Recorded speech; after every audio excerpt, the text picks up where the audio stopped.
ನಮಸ್ತೆ ಫ್ರೆಂಡ್ಸ್, ರಾಜ್ ಜಾಬ್ಸ್ಗೆ ಸ್ವಾಗತ. ಫ್ರೆಂಡ್ಸ್, ಕೃಷಿ ಮತ್ತು ಜಲಸಂಪನ್ಮೂಲ ಇಲಾಖೆಯಿಂದ ನೇಮಕಾತಿಯ ಹೊಸ ಅಧಿಸೂಚನೆ ಬಿಡುಗಡೆಯಾಗಿದೆ ನೋಡಿ.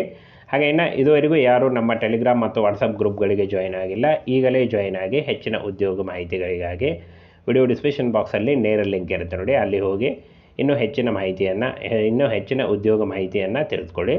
ಇನ್ನು ಫ್ರೆಂಡ್ಸ್, ಈ ಒಂದು ಹುದ್ದೆಗಳು ಸಂಪೂರ್ಣವಾಗಿ ಕರ್ನಾಟಕ ರಾಜ್ಯ ಸರ್ಕಾರಿ ಉದ್ಯೋಗಗಳಾಗಿರ್ತವೆ, ಹಾಗೆ ಕಾಯಂ ಉದ್ಯೋಗಗಳಾಗಿರ್ತವೆ ನೋಡಿ.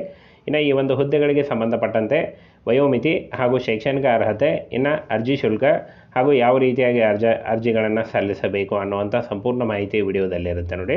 ಇನ್ನು ಫ್ರೆಂಡ್ಸ್, ಈ ಒಂದು ಹುದ್ದೆಗಳು ಯಾವ ಡಿಪಾರ್ಟ್ಮೆಂಟಿಂದ ಕರೆಯಲ್ಪಟ್ಟಿದೆ ಅಂತ ನೋಡೋದಾದರೆ, ಇಲ್ಲಿ ನೋಡಿ, ಕೃಷಿ ಮತ್ತು ಜಲಸಂಪನ್ಮೂಲ ಇಲಾಖೆಯಿಂದ ಈ ಒಂದು ಹುದ್ದೆಗಳಿಗೆ ನೇಮಕಾತಿ ಹೊಸ ಅಧಿಸೂಚನೆ ಆಗಿರುತ್ತೆ. ಒಟ್ಟು ಹುದ್ದೆಗಳು 2061 ಹುದ್ದೆಗಳಿದ್ದಾವೆ.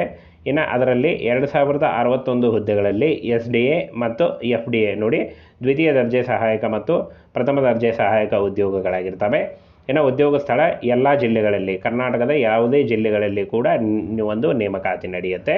ಹಾಗೆ ಅಪ್ಲಿಕೇಶನ್ ಮೋಡು ಆನ್ಲೈನ್ ಮೋಡ್ ಮೂಲಕ ಆಫಿಷಿಯಲ್ ವೆಬ್ಸೈಟಿಗೆ ಹೋಗಿ ನೀವು ಅರ್ಜಿಗಳನ್ನು ಸಲ್ಲಿಸಬಹುದು ನೋಡಿ. Official website link video description ಬಾಕ್ಸಲ್ಲಿರುತ್ತೆ ನೋಡಿ.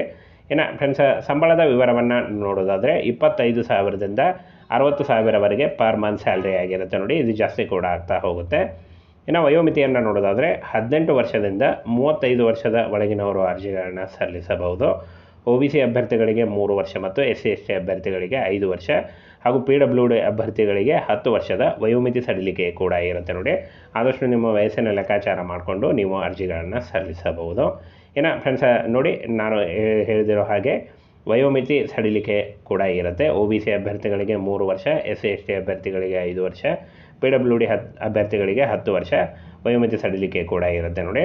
ಇನ್ನು ಅರ್ಜಿ ಶುಲ್ಕವನ್ನು ನೋಡೋದಾದರೆ, ಸಾಮಾನ್ಯ ಅಭ್ಯರ್ಥಿಗಳಿಗೆ 600 ರೂಪಾಯಿ ಅರ್ಜಿ ಶುಲ್ಕ ಇದ್ದರೆ, ಕ್ಯಾಟಗರಿ 2A 2B ಮತ್ತು 3A 3B ಅಭ್ಯರ್ಥಿಗಳಿಗೆ 300 ರೂಪಾಯಿ ಇರುತ್ತೆ. SC/ST ಕ್ಯಾಟಗರಿ 1 PWD ಅಭ್ಯರ್ಥಿಗಳಿಗೆ ಯಾವುದೇ ರೀತಿಯ ಅರ್ಜಿ ಶುಲ್ಕ ಇರುವುದಿಲ್ಲ.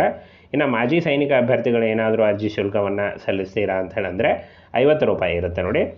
ಈ ರೀತಿಯಾಗಿ ಅರ್ಜಿ ಶುಲ್ಕ ಇರುತ್ತೆ. ಇದನ್ನು ಆನ್ಲೈನ್ ಮೂಲಕ, ನೆಟ್ ಬ್ಯಾಂಕಿಂಗ್ ಅಥವಾ ಕ್ರೆಡಿಟ್ ಕಾರ್ಡ್, ಡೆಬಿಟ್ ಕಾರ್ಡ್ ಮೂಲಕ ನೀವು ಕಟ್ಬೋದು.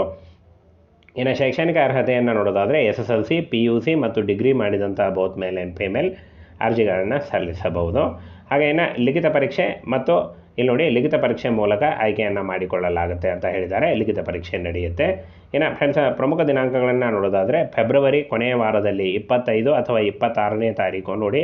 ಫೆಬ್ರವರಿ 25 ಅಥವಾ 26ನೇ ತಾರೀಕಿನಿಂದ ಈ ಒಂದು ಅರ್ಜಿ ಸಲ್ಲಿಕೆ ಶುರುವಾಗುತ್ತೆ. ಆನ್ಲೈನ್ ಮೂಲಕ ಅರ್ಜಿ ಸಲ್ಲಿಕೆ ಸ್ಟಾರ್ಟ್ ಆಗುತ್ತೆ ನೋಡಿ. 25ರಿಂದ 26ನೇ ತಾರೀಕಿನ ಒಳಗಾಗಿ ಈ ಒಂದು ಅರ್ಜಿ ಸಲ್ಲಿಕೆ ಶುರುವಾಗುತ್ತೆ. ಆನ್ಲೈನ್ ಮೂಲಕ ಈ ಒಂದು ಹುದ್ದೆಗಳಿಗೆ ನೀವು ಅರ್ಜಿಗಳನ್ನು ಸಲ್ಲಿಸಬಹುದಾಗಿರುತ್ತೆ. KPSCಯಿಂದ ಕರ್ನಾಟಕ ನೋಡಿ, ಲೋಕಸೇವಾ ಇಲಾಖೆಯಿಂದ ಈ ಒಂದು ಹುದ್ದೆಗಳಾಗಿರ್ತವೆ.